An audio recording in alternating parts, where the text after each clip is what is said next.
Hello, everybody. Welcome back. Bike over a year. Yes, amazing Monday. Amazing. May is beautiful. The sun is coming out. Amazing. I hope you guys are having a beautiful May. So what's going on with the mempool? The block size getting filled up and transaction fees sky high, and in my opinion, I think it's a good thing. This is the problem with most people don't understand. It's like the base layer transactions on Bitcoin are for time travel. They are basically there for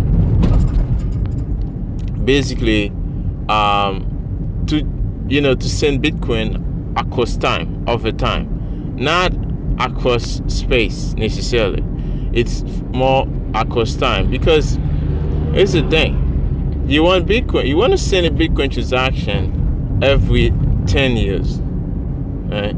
So you don't want to send a Bitcoin transaction every 2 weeks, every 2 months. That's not the point. The point is to send it every 10 years, and then realize the value every 10 years. So most people don't understand. They keep on, swapping, changing their idea, and then keep on gambling in terms of, buying, selling, and wasting their energy and their time. And then they say they're complaining about transaction fees too high. Well, if you cannot afford to pay the transaction fee on the main chain, then your transaction is not worth being included on the time chain. You know what I mean? So this is the problem here. It's like, we always know the block size has to be limited. It has to be small, so more people can run the blockchain. You can run their own node to verify the blockchain, right? So that's the main point, right? Purpose, right? So the thing here is that if you want a decentralization, that's the cost of decentralization, right? So you want it to be small, and then people criticizing about, oh yeah, well, what about the ordinals, right? All those ordinals, BRC20 tokens and all those things. What about them? Well, it's the thing. Bitcoin is permissionless, right? You can't do anything about it. You cannot afford to censor them. You can't. There's no point. Even if you try, even if you wanted to, you can't censor them. Okay? So the whole discussion is pointless. What they're gonna do? What can you do about it? You see, so it's all pointless. It's amazing to see a bunch of Bitcoiners falling into that trap. It's like, what can you do? Just to let them spend their money to buy satoshis, and then to spend for transactions. So it's amazing. People say, "Oh, it's an attack." Of course, if it is an attack on Bitcoin, right? I want it to last long. I want it to last as long as possible, right? So they can keep on buying Bitcoin, spending Bitcoin on transaction fees to feed the miners. So the more they're feeding the miners, the more you have, the other day there was a transaction, a block that was mined. The transaction fees on the block was higher than the block reward. And this is what most people do. I was always talking about too, because people think in the linear term, right? They don't think long term enough. It's like, if you think in a long enough time, right? You should realize that the blockchain, right? The time chain, basically, the transaction fees will be higher than their block reward. That's what Satoshi himself was talking about too. So he's saying like in the future, it's either Bitcoin transactions are worth a lot of money, like a lot of money of transactions, or nothing. And this is what's happening right now. You know, people focusing on ordinals and all these mini transactions. Well, what's happening is like they totally ignore the big transactions, right? The 10 Bitcoin transactions. That's a lot of money, right?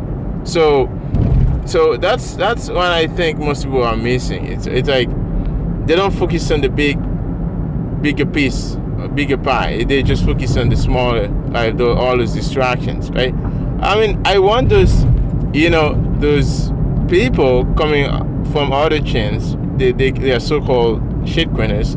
I want them to come and spend those satoshis to pay for transaction fees. What's happening? Well, they're gonna feed the miners. The miners have less to spend they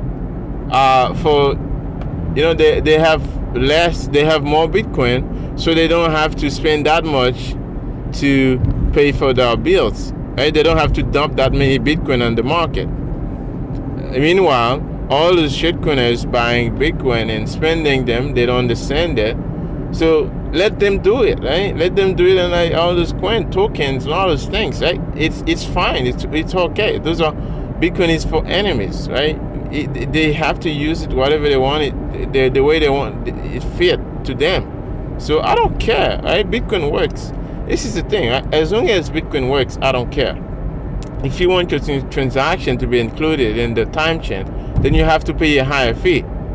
You know, like anybody, like if you want your transaction, just raise the fee, right? Just pay a higher fee, then fine, that's it, it's good, right? Just pay a higher fee.